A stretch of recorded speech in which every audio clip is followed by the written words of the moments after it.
10 a.m., 17th February 2026.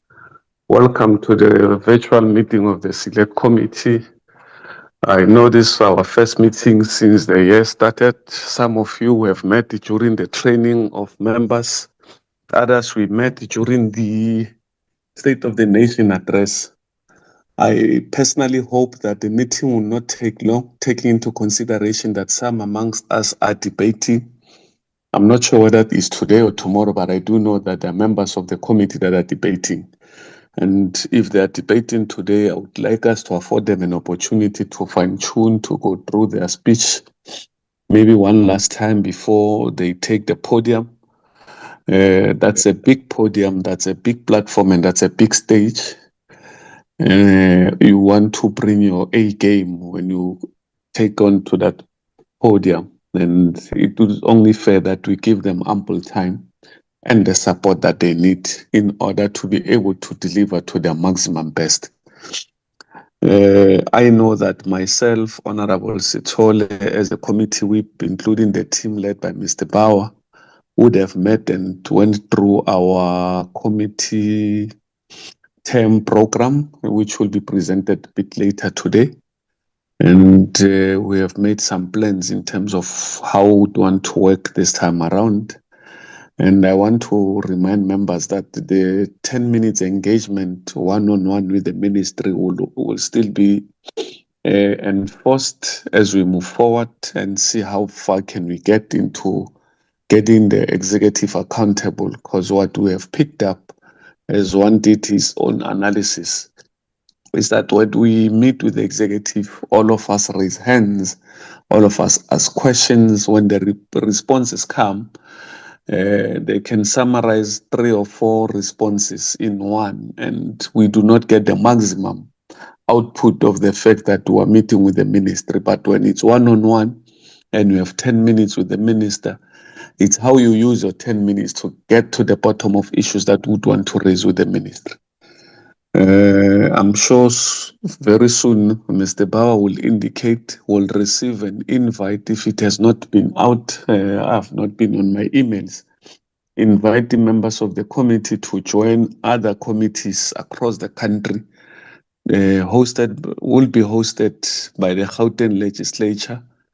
And we have also extended the invite to the ministry, to the office of the Minister of Agriculture, to come and deal with the issue of foot and mouth disease. We would have a proper workshop so that tomorrow when you go to your constituency, when you go on oversight and these questions comes, we are very much equipped as members who deals with the agricultural issues to be able to handle such interviews, such debates, because some of these things are new to most of us. With that in mind, I want to invite members. I'm sure the agenda has been flighted, and therefore would like to invite members for the adoption of the agenda as flighted.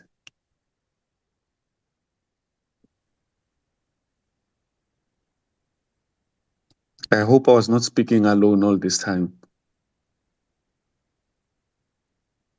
Jerry, no, you were not speaking alone. I'll move for the minutes, for the agenda. Honorable Van den Berg, thank you so much for indicating that I was not speaking alone. I was beginning to be worried. Honorable Van den Berg, move for the adoption of the agenda as proposed. Any seconder? My hand is up, Chair. Yes, Honorable Mabilo. Good morning, Chair, and members on the platform.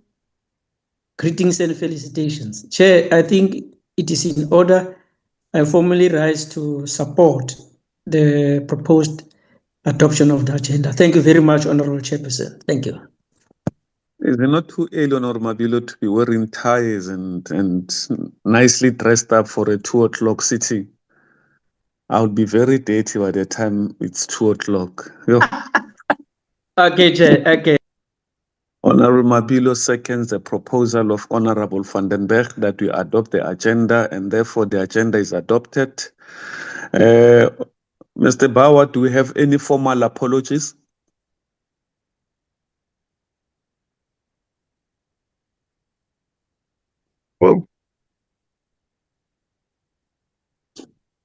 everybody hear me? We can hear you. Okay. Mr. Pinar, we've received apologies from Mr. Pinar. Honorable. Pinar has been deployed to Mr. Bauer, Honorable yes, Pinar. Honorable Pinar. Chairperson.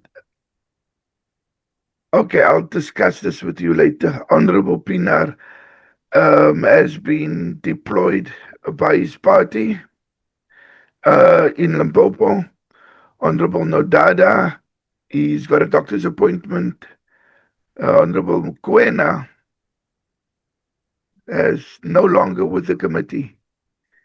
And Honorable Farmer is on his way home from hospital, so he said he might or might not. Mr. Honorable Farmer has joined virtually. So that's my that apology. Okay, thank you so much, Mr. Bauer. Honorable members, we have the apology of Honorable Pinar, party commitments. Honorable Nota, the doctor's appointment. Honorable Farmer is on the road coming out of hospital. Is there any other one that I missed? No, Chair. All right. Those are the apologies that we have for today's meeting. They have been duly noted. Can you take us through the first agenda item, Mr. Bauer? The first agenda item would be the report on the regulations and yes, the TOPS. Yes. Chairperson, the TOPS and draft lion notice was referred to the committee last year, December. December 2024. That was brought to the committee. We had the meetings.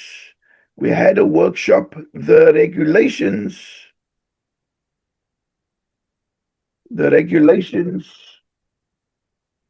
by the department is reinstating the provisions pertaining to the well-being of animals listed on the threatened or protected species. These provisions were subject to departmental public participation process in terms of the required section 99-100 of the National Environmental Management Biodiversity Act number 10 of 2004, and were retained in the regulations. Chairperson, the draft notice of the lion activities was also referred on the 23rd of April, was received by the NCOP on the 23rd of April.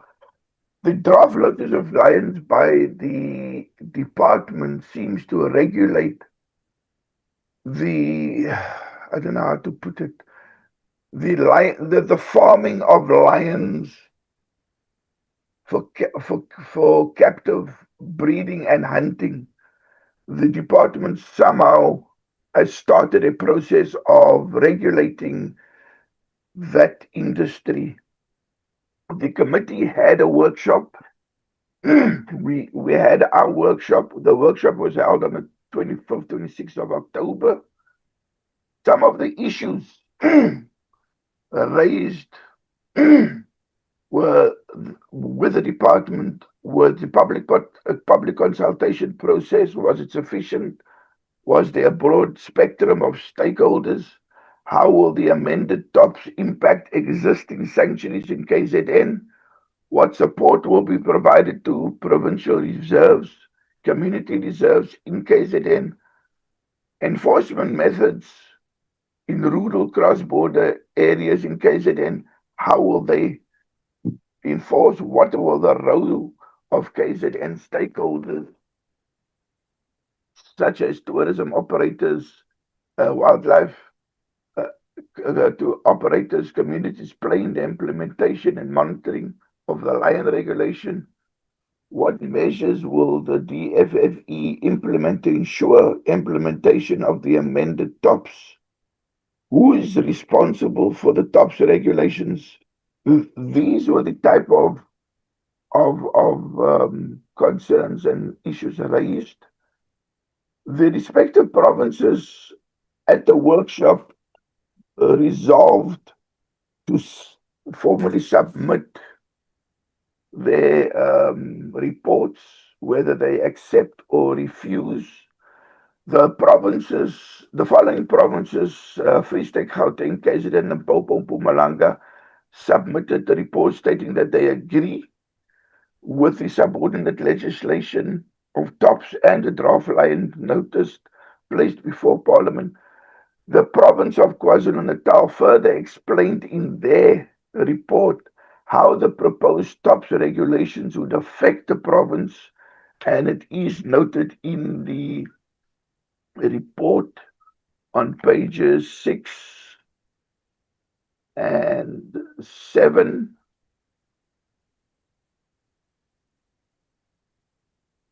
They were not against the proposed regulations and draft notice. They just wanted to inform the department how these things will affect the province, and they will engage the province and the department separately on aligning the activities of the province and the department. Therefore, the end result would be the recommendation. The Select Committee on Agriculture, Land Reform, Mineral Resources, having considered the matter of the regulation submitted by the Department of Forestry, Fisheries and Environment in terms of Section 83 of the National Environment Management Biodiversity Act 2004, Act 10 of 04, referred to it on the August 2025, and the draft line notice on 5 September 2025, reports that the committee has concluded its deliberations on the matter and recommends the approval of the regulations and draft notice. Chairperson, to finalize that process, we just need a proposer and a seconder, Chairperson. Thank you. Honorable Mabilo, Honorable van den Berg, and Honorable Dlamini, you were in the workshop. Do you agree with the report as you read it individually and as it presented today, that this is what happened during our deliberation in the workshop of that 2 days where the then minister had joined us?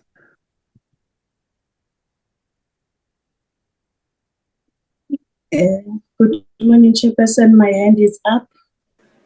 Okay, I'm using my phone, so I don't see hands. Let me do this. Participants, Honorable Dlamini, I see your hand. Honorable Mabilo, I see your hand.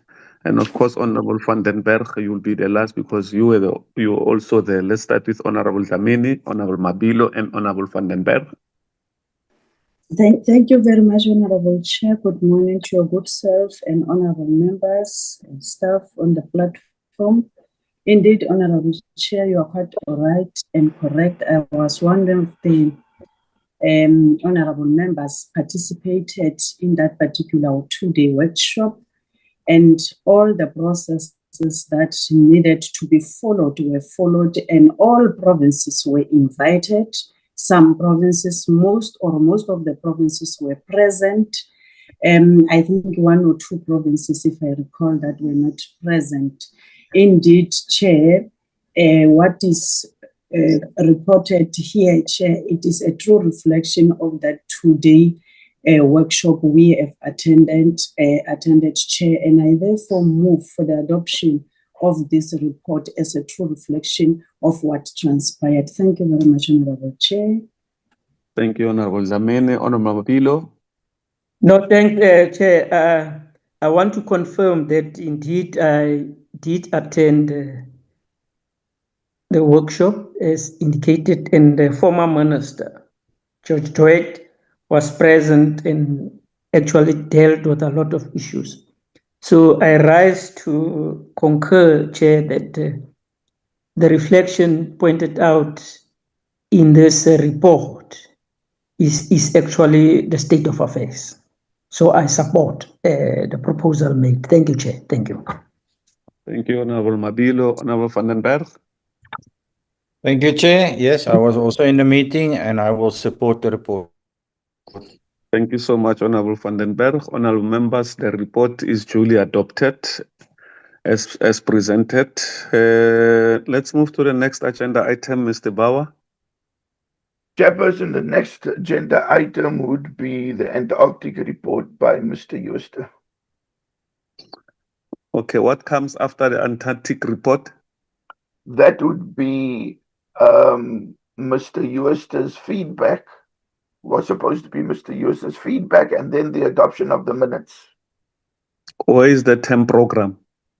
Oh, sorry, Chairperson, the term program as well. Which one would you like me to put up first? The term program? I want the report on Antarctica to be the very last one because I was the only member who attended the Okay. thing. Let's take So- the committee report. Let's take the committee term program. Okay, let me flight it. Share. Label. Share.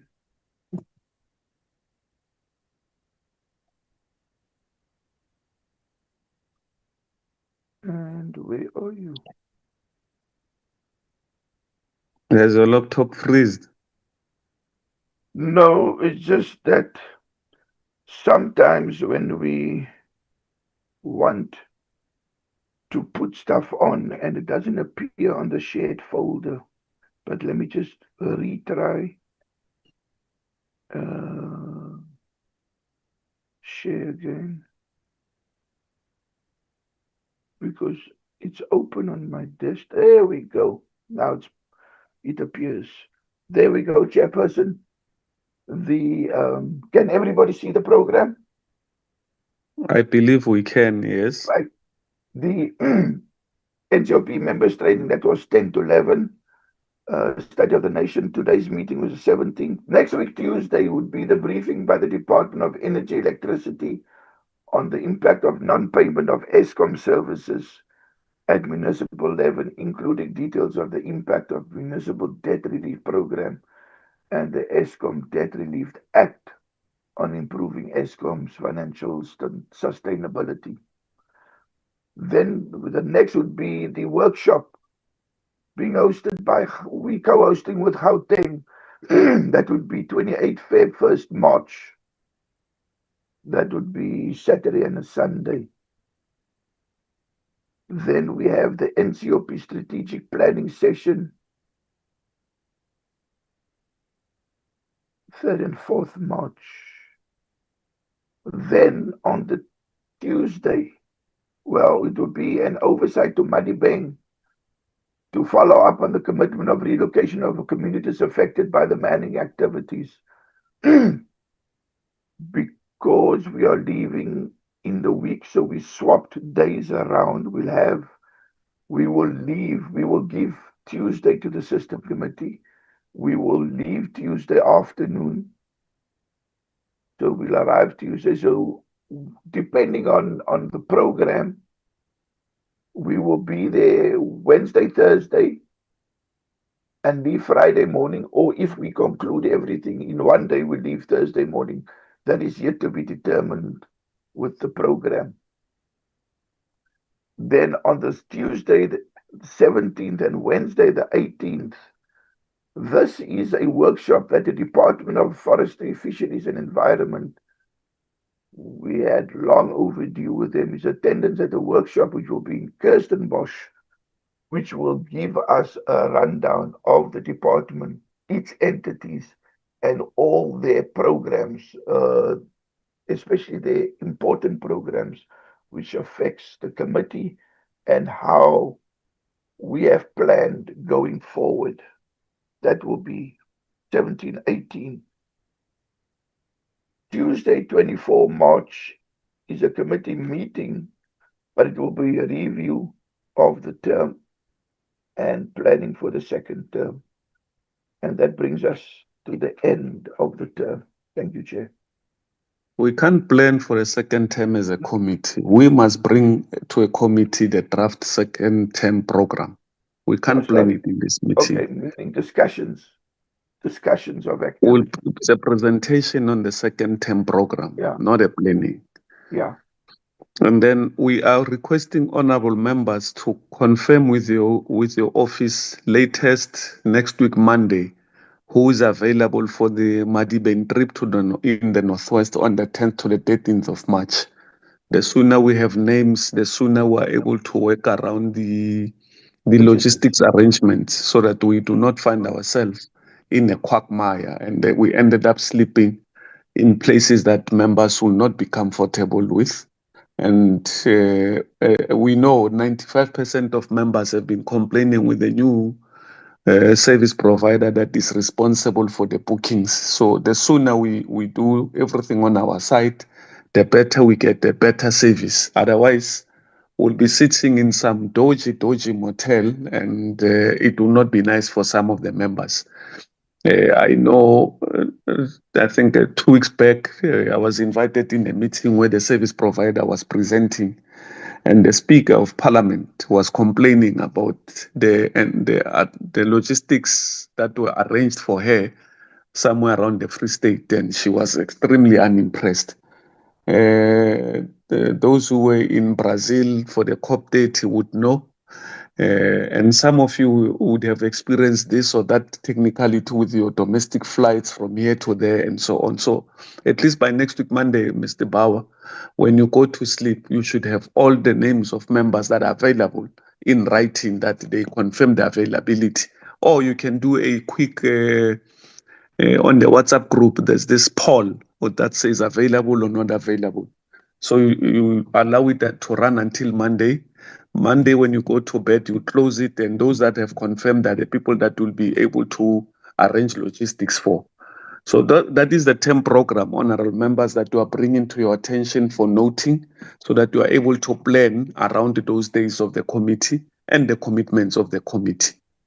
Let's take the minutes. Let's take the minutes. Oh, Honorable Mabilo, you want to have a bite on the term program? No, Chair, I just wanted to say that in relation to the oversight, maybe we must have a different approach this time. That Yes.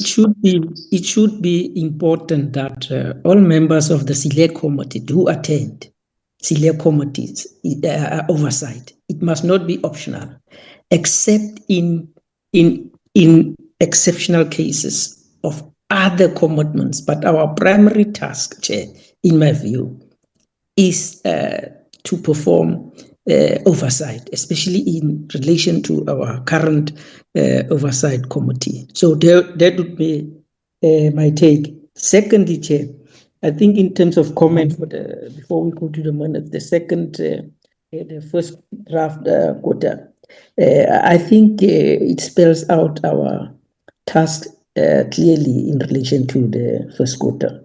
And especially, I want to comment on the planned workshop of DEF.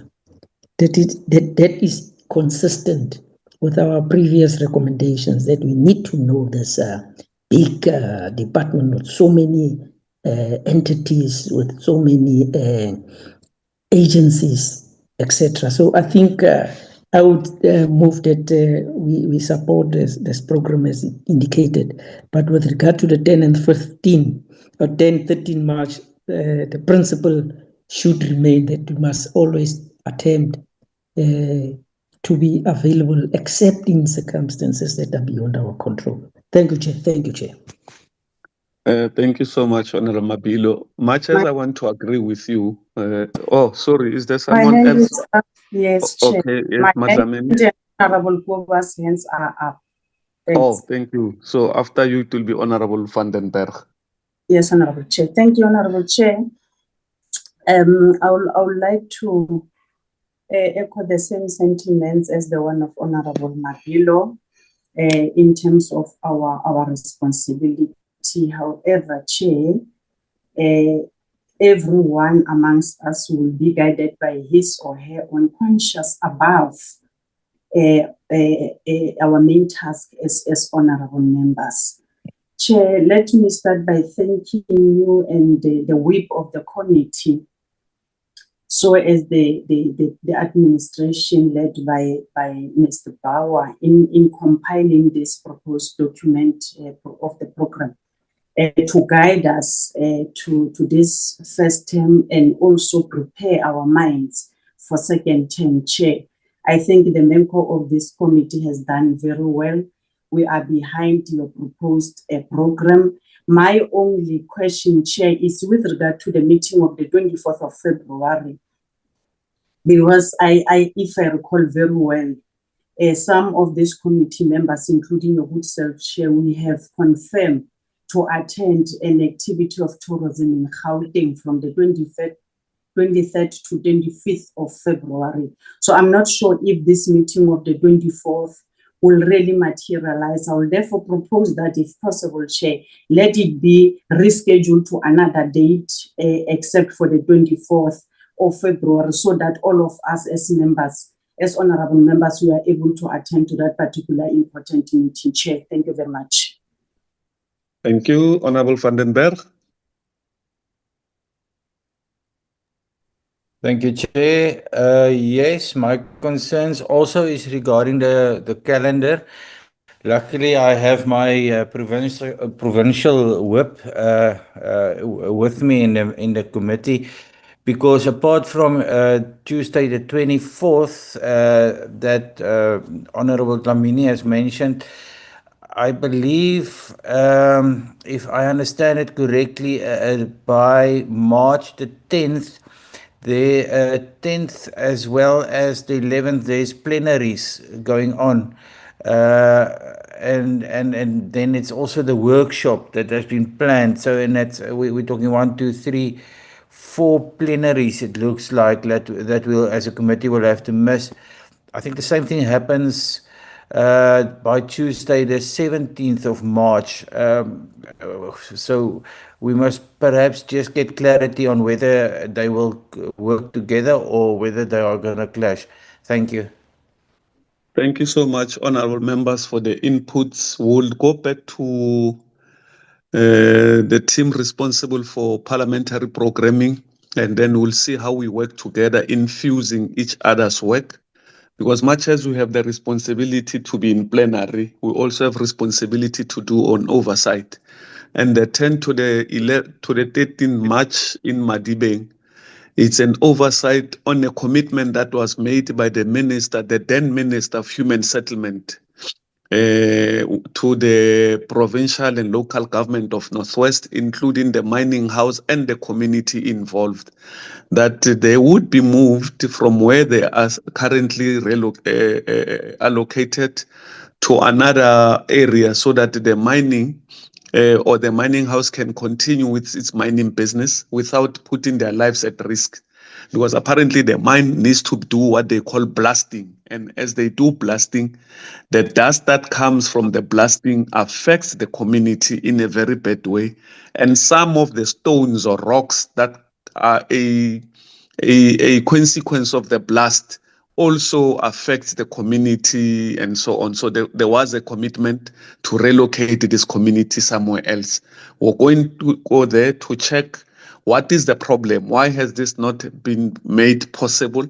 If you remember that, I think it's a year or so now since Honorable Minister Kensani Mamoloko Kubai was moved from human settlement to justice, and Honorable Tembinga Dimeng was moved to human settlement. So where is the bottleneck? Why is this not happening? Because the community is suffering, because the mine is no longer operational, and some of these community members were employed by the mine. It's almost 3 years now that the mine has not been working. And they're complaining that they're losing money and the investment and all of that, while the community is unemployed. So we'll have to find a way of working together. Thanks for bringing it up. Mr. Bauer, when this meeting is done, check with your colleagues that are responsible for Committee of Parliament and as to how best can we find a way of working around and working together. And later, at the end of business today, come back to our WhatsApp group and give us an update on the issues that have been raised pertaining the clashing of work of Parliament. With regards to the meeting, Honorable Dlamini, the reason we brought it here is because it was an afterthought. It came, the workshop came as and when we had concluded a day or two before, And I felt that it is something that we need to bring to your good self so that we have an agreement on what needs to happen. Do we postpone the meeting with the ESCOM, because ESCOM was going to brief us on the municipalities, those that are owing ESCOM, and what needs to happen, especially around CREDOC, because you'd remember we have an outstanding what do you call that, Mr. Bauer, oversight visit Oversight. to CREDOC.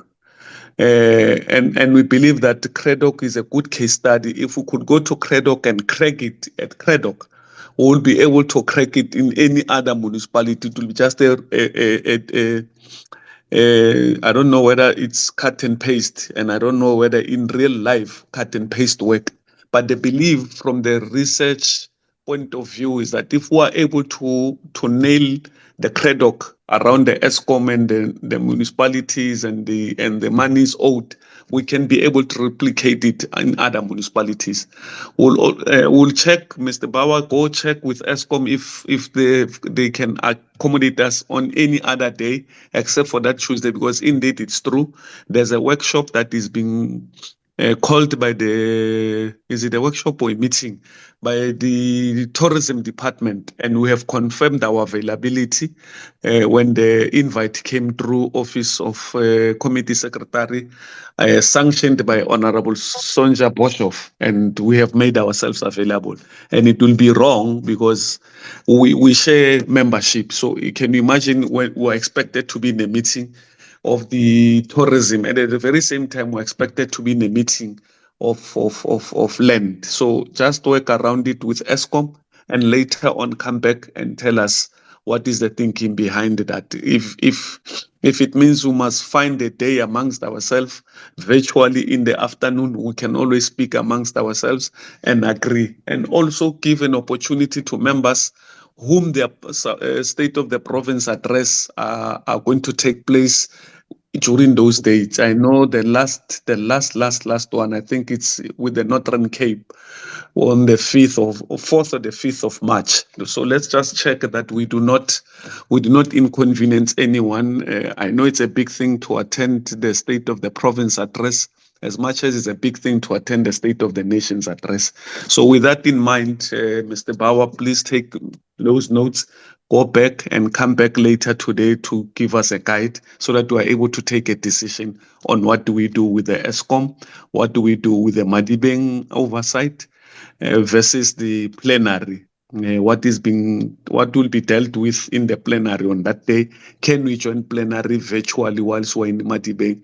When the plenary starts, can we attend our meeting in Madibeng and join plenary and meet again later after the plenary, or attend the meeting and we'll meet the following day during the course of the day before plenary takes place again? So those are the things that we need to work around.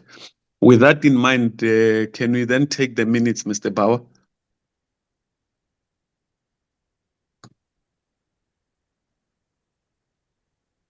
I'm sure we've even forgotten what was discussed in this meeting. It was virtual meeting.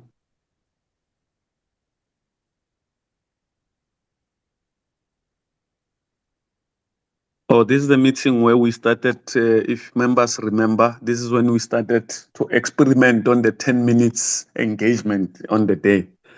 I also wanted to speak to the issue that was raised, I think it's Honorable Dlamini or Honorable Mabilo, one of them, around the issue of oversight being a mandatory parliamentary work.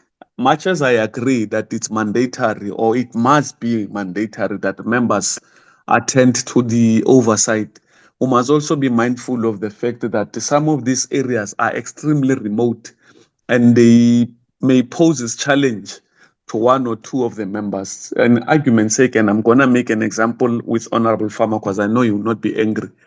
We drove with him for almost 8 hours from Cape Town to Alexander Bay in a very compact combi. He had to sit there all the way to Alexander Bay and back. It might not be an ideal situation if we were to drive such a distance where there are no airports close by. When we go to Madibeng, we're going to land at OR Tambo and we're going to drive, I don't know how many hours to get to Madibe. So some of these things we need to take into consideration. Honorable Dlamini, we know she's still going through some operations as well. You might find that on the day of the committee, a day or two before she had to undergo operation, and the sitting for too long might not be ideal for her. So for her not to be part of the oversight might not be a train smash. We have Honorable Nodada, who also was in a car accident not so long ago. She's still going to therapy, as I understand. It might also not be an ideal for her to sit for too long, especially on some of these roads that are bumpy and we have Honorable Sithole, who also underwent operation now around November, December. Which might also come back and pose a health hazard if she was to sit for the longest of time. So much as we agree that the work of the committee is important and must be attended by all, let's also consider the health and not make difficulty for other members whom genuinely, like Honorable Mabilo was saying, genuinely are unable to attend for this reason or that reason. Not that we're making excuses for members not to attend.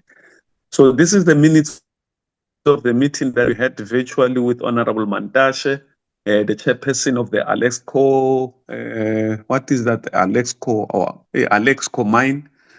The board of Alexco, yes, that's what I was looking for, the board of Alexco. And if you can go down so to the discussion so that members can see what was discussed. I'm not sure if members still remember. We received the report from the chairperson and the ministry about the pooling and sharing joint venture. I think that's what it's called. And then as to why the mine has been experiencing serious problems, the amount of monies that were supposed to have been paid out. I know Honorable Farmer was adamant on that, and we promised that the breakdown will follow. I don't know if it has been forwarded to you, Mr. Bauer. You'll indicate. And the responses that generally came, which most of us would not have been comfortable with them. But those were the responses that we had, and it exposed that if we have one-on-one engagement for that 10 minutes, you are then able to go deeper and you are able to ask questions that are very much uncomfortable for the powers that be, as opposed to us asking questions and then we get a general response. So those are the minutes, honorable members. I don't know how many of you had an opportunity to go through the minutes to remind themselves of the discussion on the day, but yes, those are the minutes.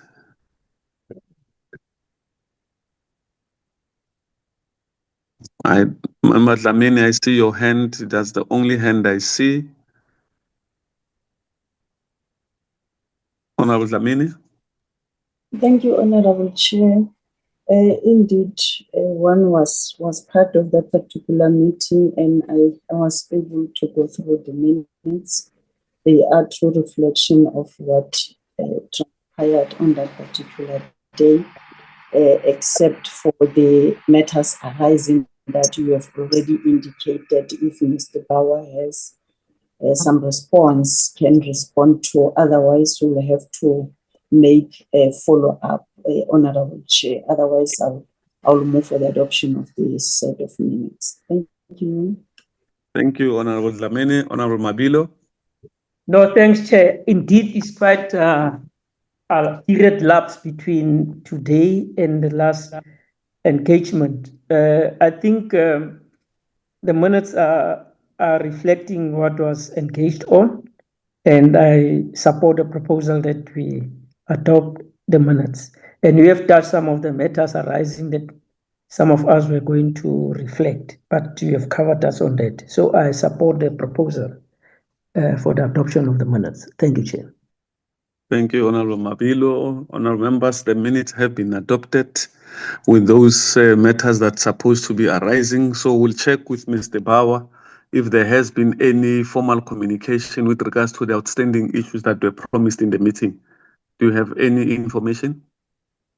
No, Chairperson, nothing has been forwarded by the department. I will follow up with them after the meeting. I will send them another email. Thank you so much, Honorable Mr. Bauer, for that information. We move to the New Zealand trip. Mr. Yuste, are you in the meeting? I'm in the meeting, Chair. I Thank you so much. Kindly take us through the New Zealand Antarctic trip. Yes, Chair. I'm understanding of the fact that you are pushed for time, so I will give a very broad overview of the purpose of this trip to New Zealand by the parliamentary delegation.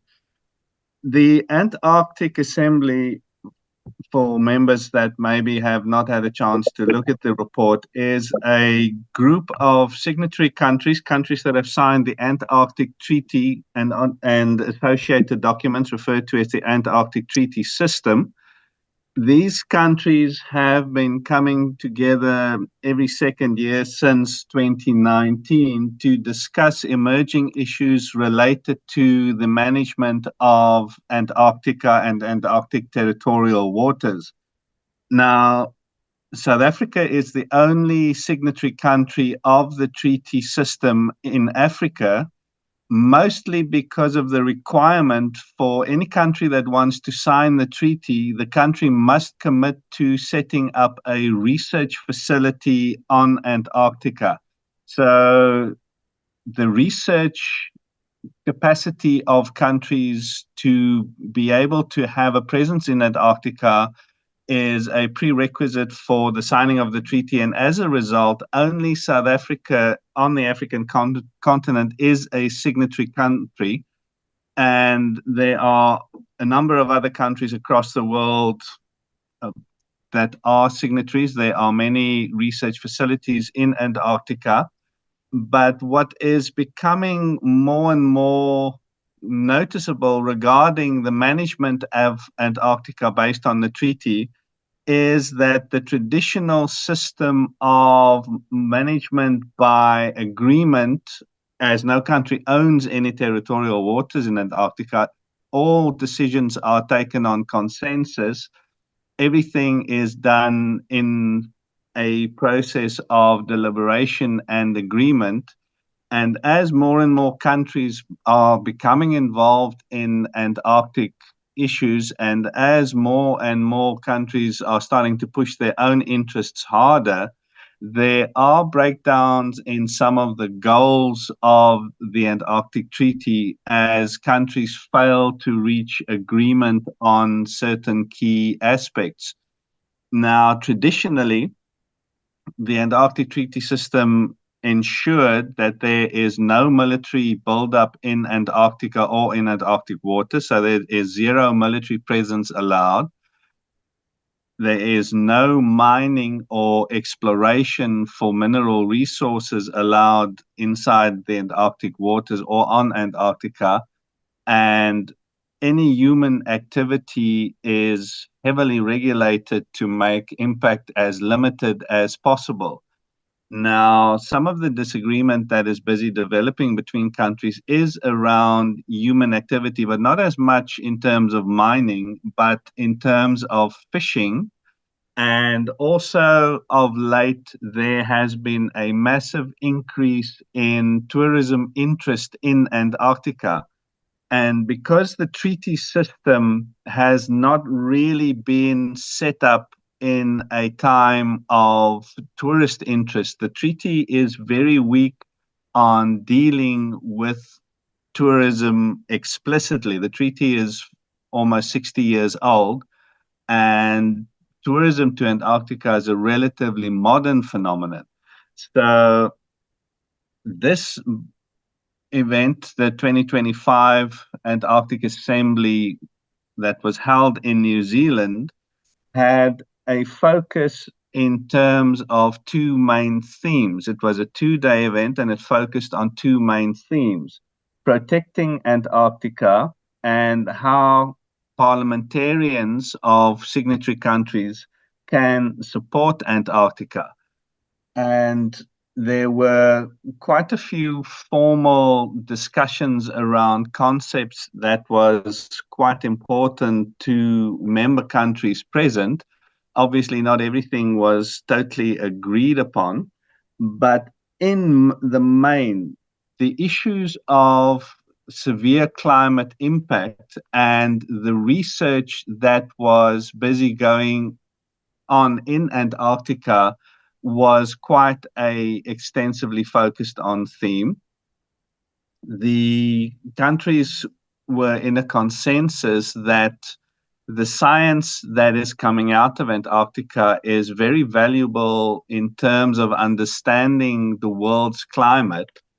Basically, what happens in Antarctica influences the entire world. Antarctica, and also Antarctica in association with the Arctic, the North Pole, controls a lot of world climate events.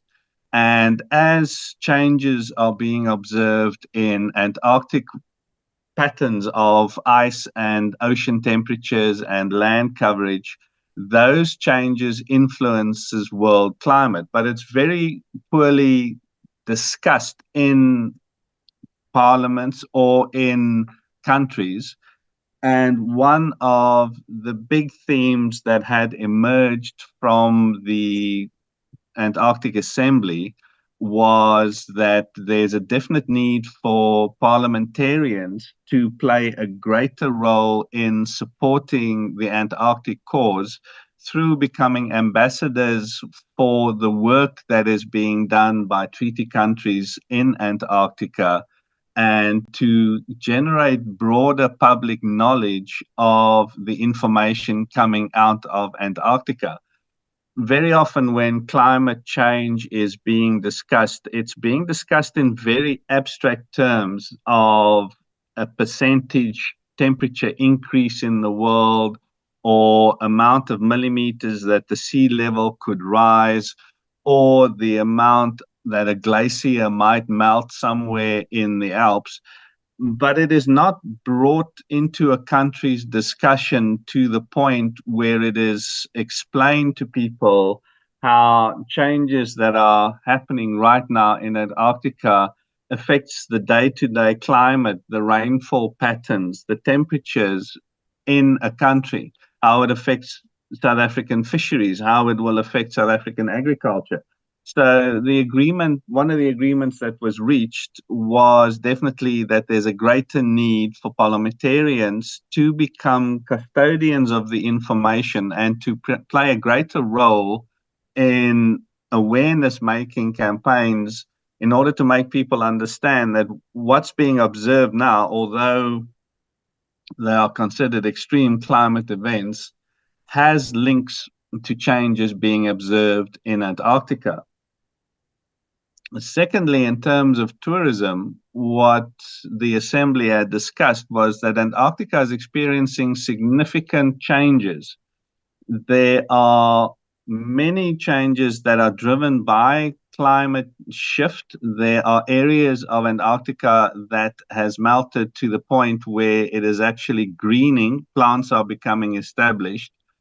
And there are changes in the habitat, especially of the emperor penguins, which, if left to carry on as is, would probably result in a 98% decrease in emperor penguin population within 50 to 60 years. So it is quite severe, the changes that are being observed in Antarctica. And this is before tourism starts taking its toll. There has been dramatic increases in tourism.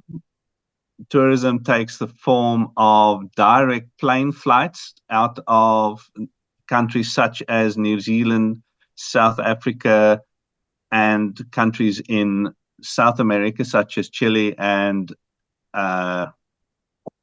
Argentina. Sorry, Argentina just escaped me for a second. So people can either fly in directly from destination countries, or they could sail from specially equipped cruise vessels from those same countries. So there was much discussion about whether there will be a need in the future to intensify treaty management of tourism, because tourism has reached the point where people can literally go to Antarctica to run a marathon, or to simply go on to land in Antarctica to be photographed with emperor penguins. it has become a destination for people very much like any other part of the world. It's opened up significantly. So the treaty focused on the impact of such tourism and whether there is a need to sharpen control and regulatory methods. You do not want to completely shut the tourism down. It's a valuable revenue generator for many countries, but obviously the impact that the tourism will have will be significant if left unchecked. So there was quite a bit of discussion that focused on the tourism.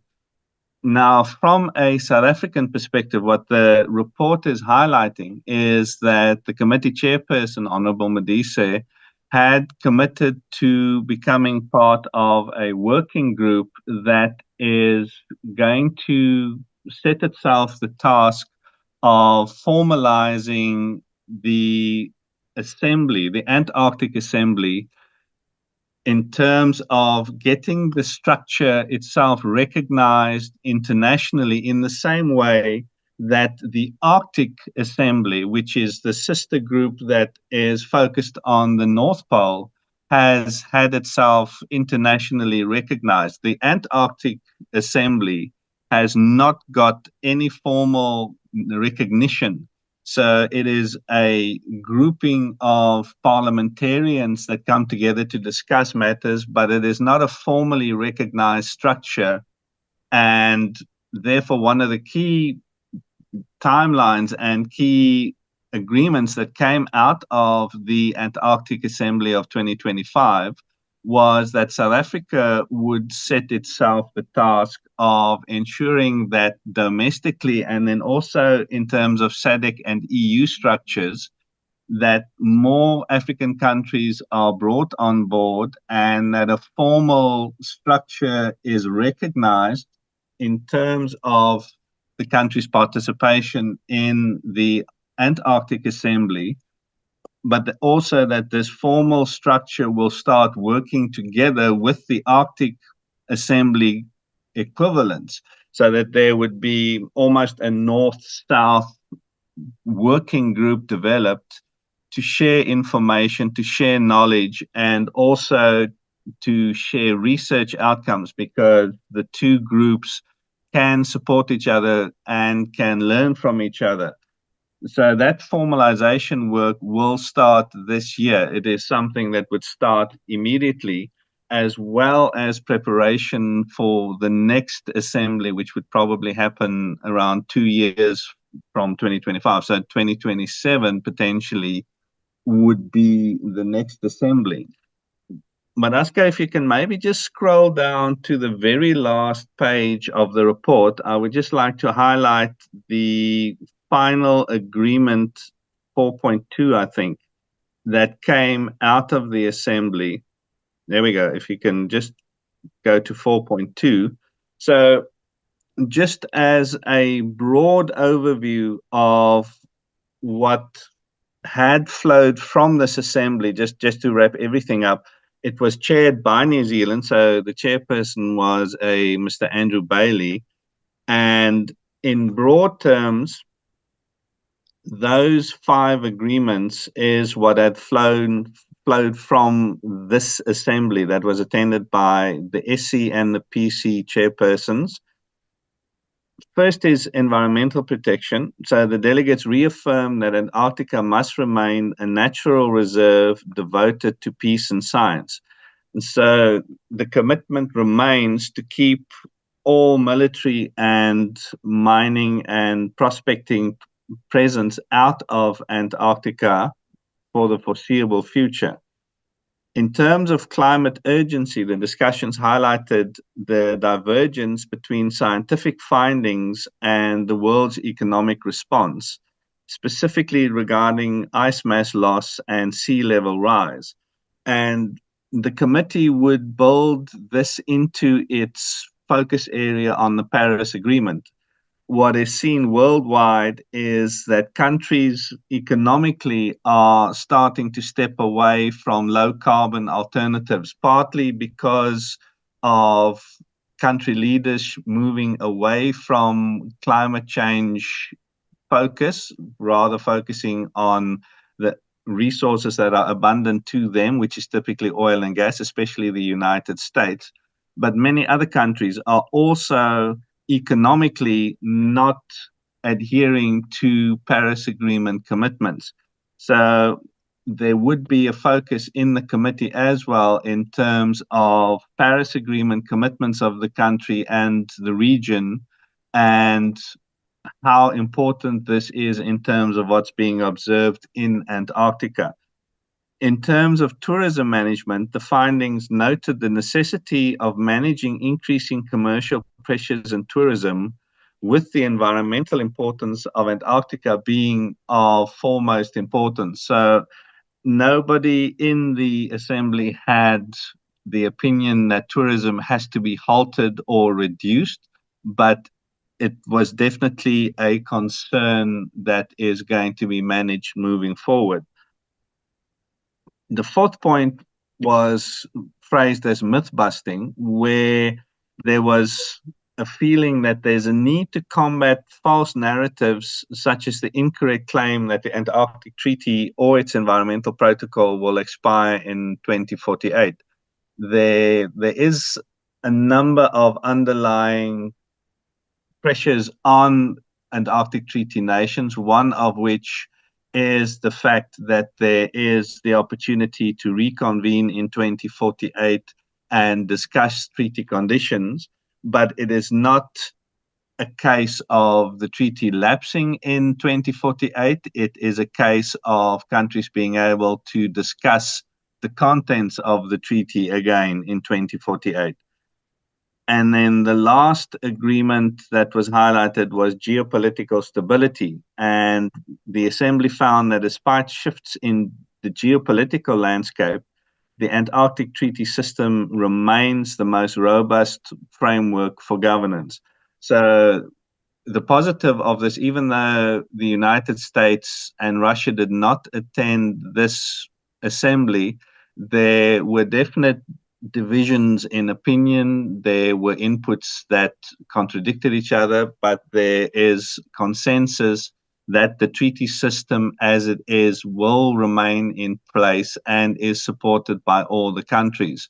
Where there is disagreement about matters, especially issues such as the expansion of marine protected areas, it is not a refusal to have marine protected areas that are leading to the disagreement, but countries asking for empirical proof that the marine protected areas are working, are benefiting, and needs to be expanded.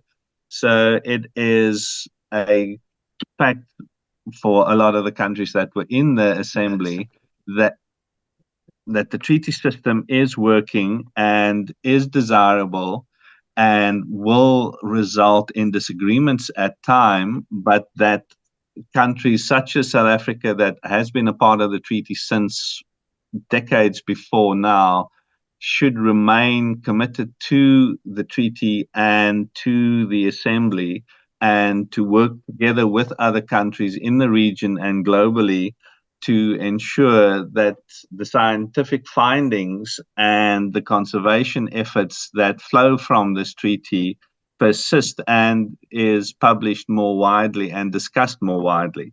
So, Chairperson, I don't know if I missed out anything that you would have liked me to highlight, but in very brief terms, that is the main findings and the main background on the two-day workshop, the two-day assembly that yourself and the PC chair had attended. Thanks, Chair. Back to you.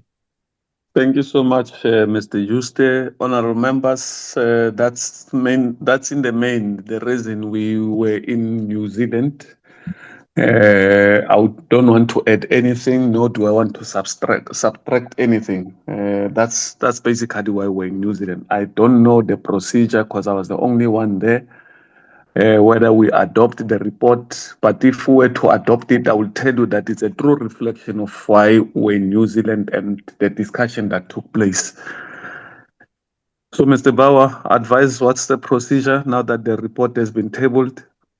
Chairperson, I would recommend the committee adopts the report committee funds were used for the trip. So essentially, this would be a report.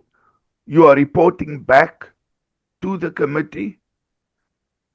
So I would recommend that we adopt a report Honorable members, before it's ATC'd. I put before you that the report that has been in summary of what Mr. Juste has presented is a true reflection. I therefore, I therefore move for the adoption of the report, and I second myself. But yeah, I move for the adoption of the report, honorable members. No, thanks, Chair. Yes, Honorable Mabilo and Honorable Dlamini. No, Chair, maybe not that one is opposed to the adoption of the report. Chair, this is a very important topic, the Antarctica, and I think we need to commend yourself and Mr. Joste, for giving us an update in relation to the developments around Antarctica, and the fact that I want to start by making a brief comment, then I'll ask 2 to 3 questions. Then I will second the proposal for adoption. Chair, it is quite important that our country, South Africa, is part of Antarctica, is a signatory thereof. So it's quite, for me, a very significant development, in the sense that we have been there for many, many years, I think, from the exception. So this indicates how strategic we are as a country in relation to international affairs. This is a matter of international of importance. Chair, maybe the first recommendation I want to make is that, as a committee, the select committee, we have been given a synopsis, a summary, which we will have to read. But it will be important, Chair, that we get a comprehensive report on Antarctica, that we are able to make ourselves afraid with. And secondly, my second recommendation would be that the issue of Antarctica, in as much as it will fall under us, but it's a matter of international relations, it will be important, Chair, that this matter is quietly mainstreamed, so that it becomes topical and fully understood in the context of the geopolitics. I will explain why, Chair. For me, Chair, it will be important that we, as members of Parliament, first and foremost, across the committee itself, that we are conversant with developments at Antarctica, especially as we are a signatory. And thus, for me, it will be important in relation to its core focus, as articulated by Mr. Joste, around research, science, and peace, which will be key. But as well, Chair, we need to check, Honorable Chair and Joste, that we're living in a new world, not in an ideal world. This treaty has been on for many years. I want to reconcile 2 points. The first point, which deals with the environment protocol, where the meeting, 25 member countries, reaffirm Antarctica that it should remain a natural resource and reserve and devoted to peace and science. I agree with that. But, Chair, the geopolitics, and we know, those of us who might have read about Antarctica, is also very rich in mining and many natural resources. So I'm concluding, Chair. So we must be very wary that the rule-based order, today it prevails, but tomorrow it can be just thrown away, as we have seen the recent developments. So the key for us, as Mr. Joseph articulated, my view would be to say we must already look into how then the geopolitical stability, especially those who needs the rare earth and rare earth and natural resources don't overstep the mandate of the Antarctica in relation to exploration. So that would be my take on the matter, Chair. Lastly, my comment will be on tourism, Mr. Yoster and the Chair. The pros and cons thereof, and the human footprint in relation to the carbon footprint that they can influence. So that would be my take, Chair, that we must not be complacent and think that the global players like the US don't have an interest in getting into Antarctica. While we say science,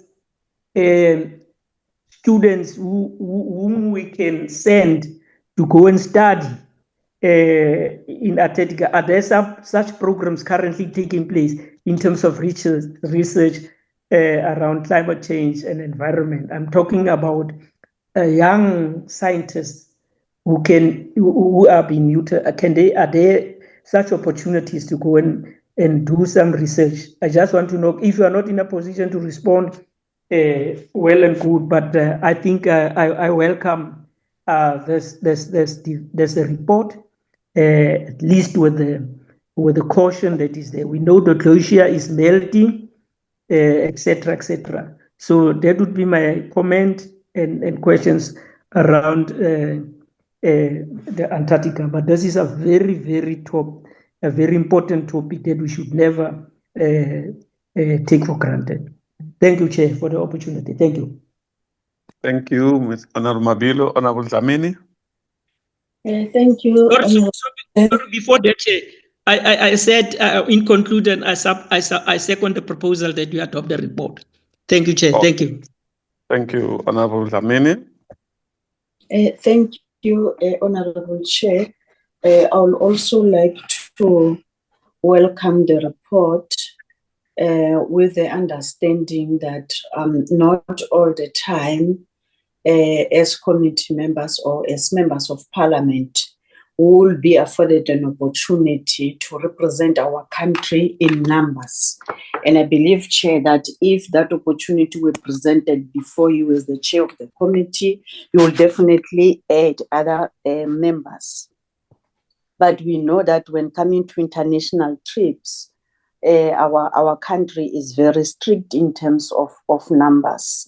We believe, Chair, that you have represented us well, and that is also confirmed by the report presented by Mr. Joster this morning, which is, for me, it is a comprehensive report, but in a summary form. However, I will believe that this will be a continuous engagement, continuous participation by South Africa, like Honorable Mabilo have said, Chairperson, but you have represented us very well, and thank you very much with your team and NA members who joined you in this trip. I would also like to second Honorable Mabilo in adopting this beautiful report for implementation and continuous engagement and participation. Thank you very much, Mr. Chair. Thank you, Honorable Dlamini. Honorable Boshoff.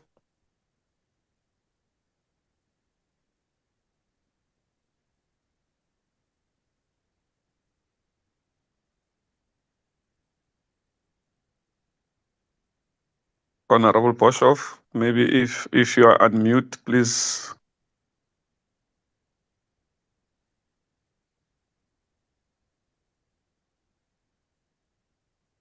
Okay, we'll take Honorable Boshoff when she comes back.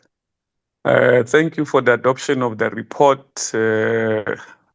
Juste, the question around the number of scientists, are there programs that allows?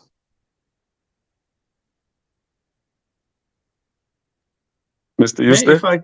Chair, if I can briefly answer in terms of my understanding, I could commit to following up and getting the exact details from the Department of Environmental Affairs. But at the moment, the icebreaker that South Africa was on, the Agulhas 2, is the only icebreaker that visits Antarctica regularly. South Africa has a research base on Antarctica and also a research presence in Marion and St. Edward Island. And postgraduate students from South Africa do go to these research stations for their degree studies. So there is continued research presence, but also student presence at the research stations. But I cannot give exact numbers. I can commit to asking the department whether they can provide the committee with information as to how many students typically per year gets that opportunity. I don't think it'll be a great many of them, but I would get the information for the committee. Thank you, Chair. Maybe I must also bring to the attention of the committee that myself and the team, we met with the High Commissioner from New Zealand. I think it was sometime early this week. Or during the Mining Indaba week, which would have been last week. I think it was on Monday when we met with the High Commissioner.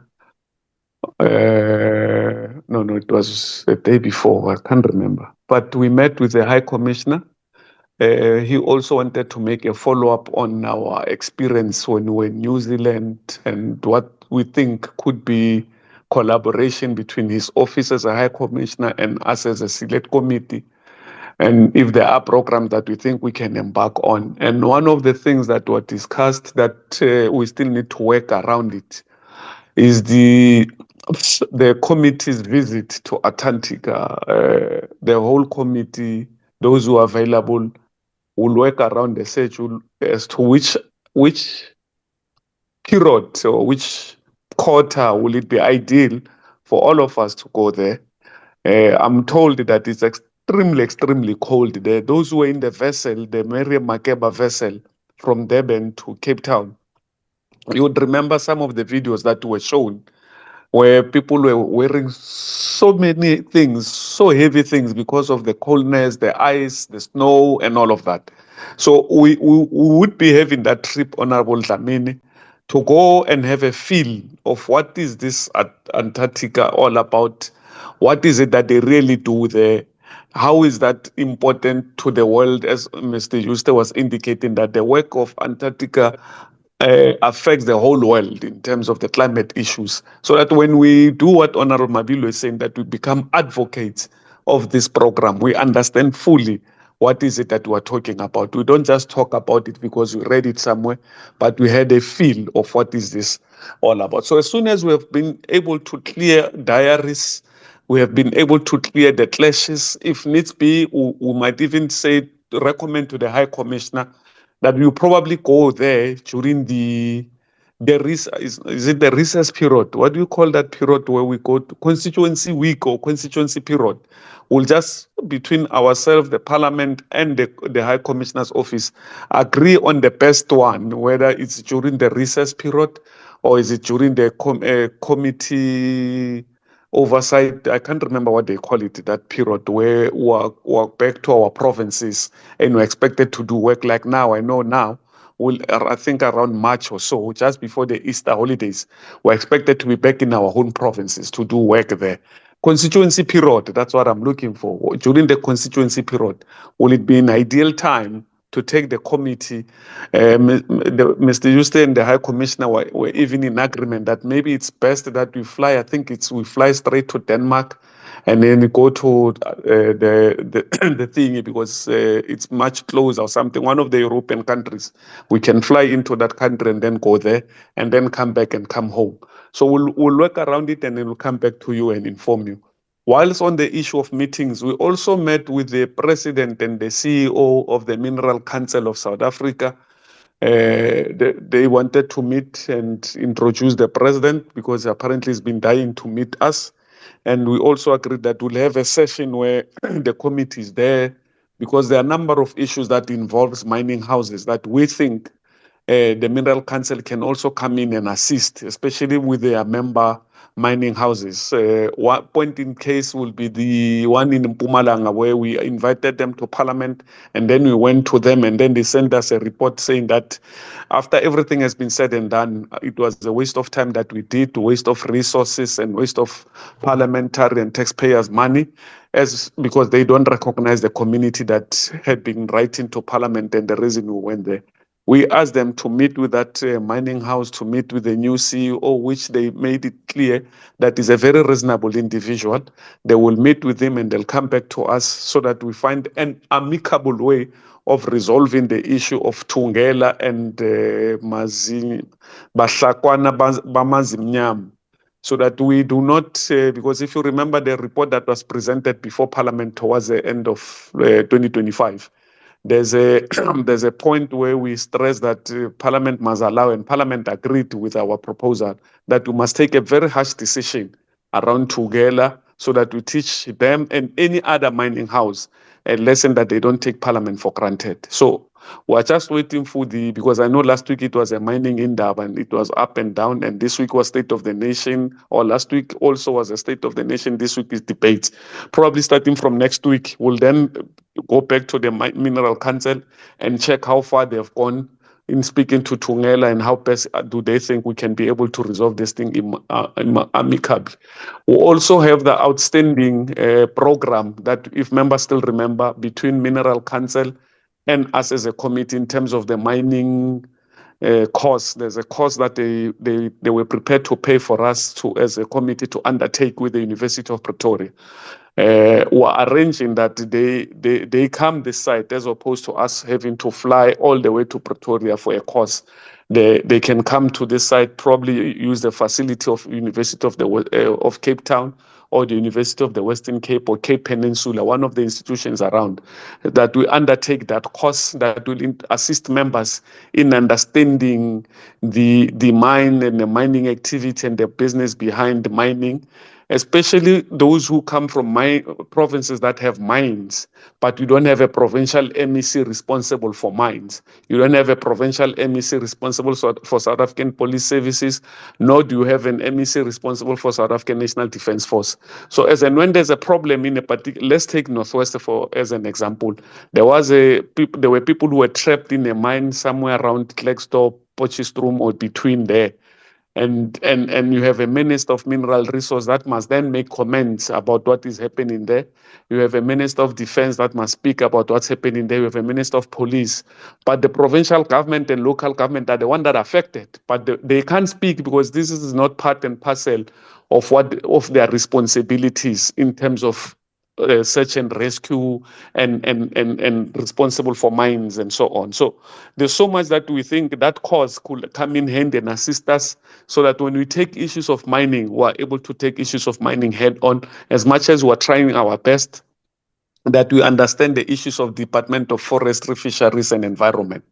And as and when the information comes, we'll definitely share with members so that you are aware of the work that we are doing behind the scene in order to enhance and capacitate the committee to be able to execute your duties and responsibilities effectively and efficiently. With that in mind, I don't know, is there any other member who might have an announcement? Honorable Modise. There you are. Welcome back. Welcome back. Thank you very much for the opportunity, and may I also climb on the bandwagon and compliment you and Mr. Jooste for a great report.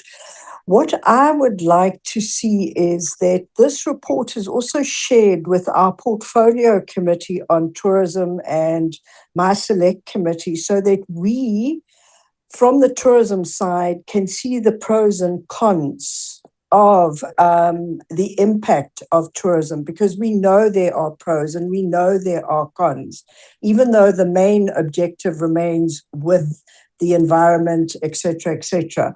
So if you do see your way open, that we could see the full report going to the portfolio committee on tourism as well. We now, in the select committee, you, our sister committee, we have that report. But I just think it's very, very important that tourism knows what was discussed at this summit that you attended. Thank you very much. Beautiful, beautiful proposal, Honorable Boshoff. Mr. Jooste, please action it as in yesterday, now that it has been adopted. I believe once the parliamentary report are adopted, they become public entity. just share with Madia, and I don't know who's the committee secretary of Portfolio Committee of Tourism, so that at least we share widely and we do what Honorable Mabilo was suggesting in terms of us being advocates of this program. I want to check with members. Is there any member with an announcement, a birthday, a wedding, a Thanksgiving? Honorable Dlamini, birthday, any announcement? Honorable Mabilo, Honorable Boshoff, Honorable Muntwedi, Honorable Farmer, Honorable Van den Berg, Honorable Sitole.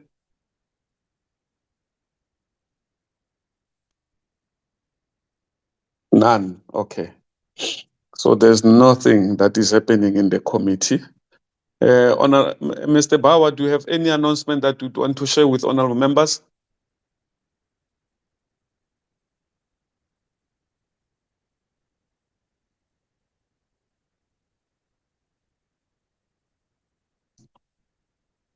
Mr. Bauer?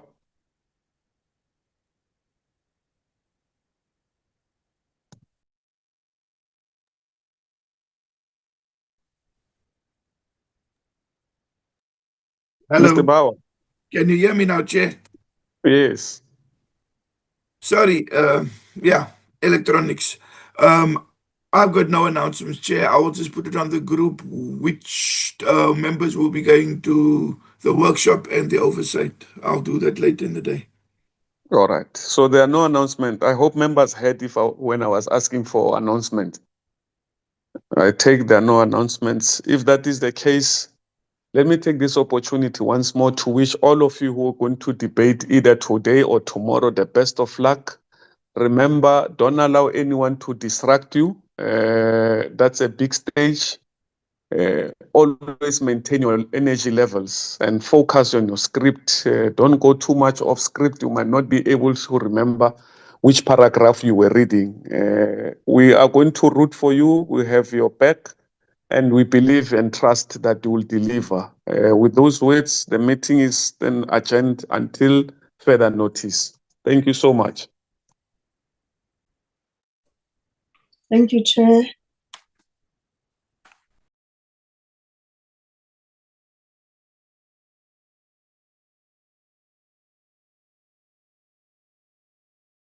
Recording stopped.